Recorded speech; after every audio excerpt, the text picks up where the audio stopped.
question is, why is this old game becoming unviable as connectivity accelerates?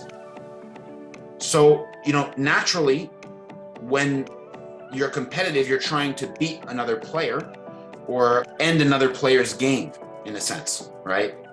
So what happens is if there's a lot of space and there's not much connectivity, it might take decades and decades for market players to eat each other, right? Until it comes down to one big fish who gets a monopoly of some sort, right?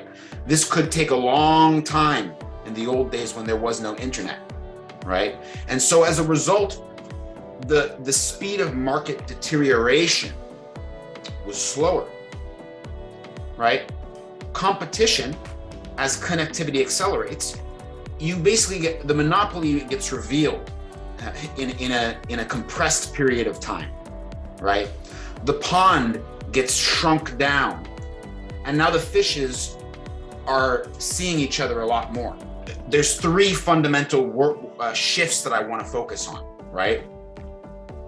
Markets to ecosystems, competition to collaboration, and advantages to solutions. I'm going to break this down into 4 parts for you. So first, there's the macro motion of a community-driven business.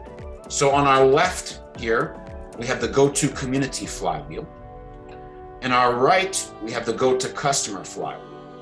So the purpose of a go-to community is to actually build a community movement. The purpose of a go-to customer is to actually build a successful customer ecosystem. Everyone's trying to hit this magical problem product platform. Why are they not able to grow sustainably? Well, first, what everyone in GTM is already agreeing on and go-to-market is agreeing on is, well, they don't find problem market fit and product market fit. That's what people are looking for in go-to-market. And they're unable to find that. Well, it's because they've completely ignored the go-to community flywheel. In order to do this motion, this big execution of category design and movement building and then customer ecosystem, right? There's certain values that you need as a company. But I want you to focus on these 4 values and how they feed into each other, into this flywheel.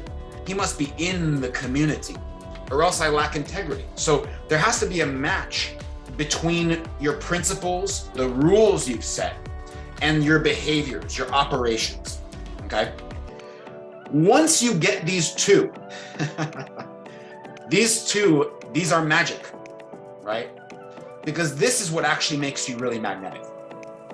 When you put these together, these are the 3 that combine to attract impactful relationships. Relationships that are going to have high lifetime value. This goes for all the people in your ecosystem. We're talking about employees, partners, customers. So right here, we have 2 relationship flywheels. One is based around a community gathering, and one is based around a customer gathering. Only customers attend this gathering. Basically, what you're doing is you're saying, we can use a simple community gathering where all stakeholders are welcome to come. And then we can also have a prioritized flywheel that's just for our customers to make sure that we are providing multiplying value and we're actually building a real customer ecosystem. We want to give everyone an opportunity, everyone in the ecosystem, an opportunity to participate in the movement if they want, without having some sort of a commitment to buy our product or pay for our service. Now, naturally, as you run these community gatherings, customers are going to flow from this flywheel into this flywheel, inbound, right? The pace is going to be slower, but the quality and the lifetime value is going to be much higher. We know we're doing community gatherings and customer gatherings as our pillars here, but right now, most companies have a revenue target every quarter. I was also, revenue targets. That was totally normal to me. Now my mind has changed completely. I came to the conclusion that revenue targets were completely unsustainable. first of all, you can't make something both a target and a measure and have its viability hold up. It has to either be a target or a measure. You should be measuring something else you're doing.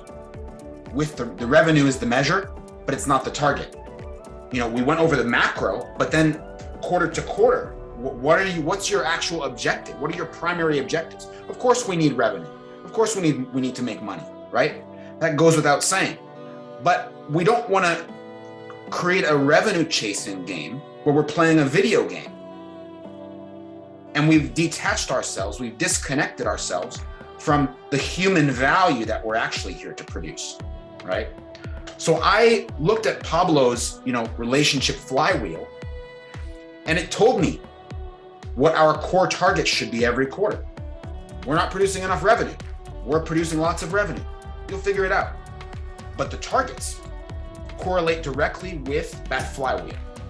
Your chance of getting that go-to community flywheel really spinning is low, because those investors are going to want everything to be connected directly to revenue, right? And they're going to want to be connected to leads and so on and so forth in the traditional sense.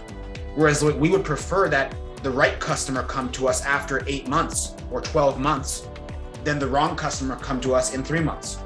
It just over time, it compounds. Good relationships compound, and struggling relationships drown you.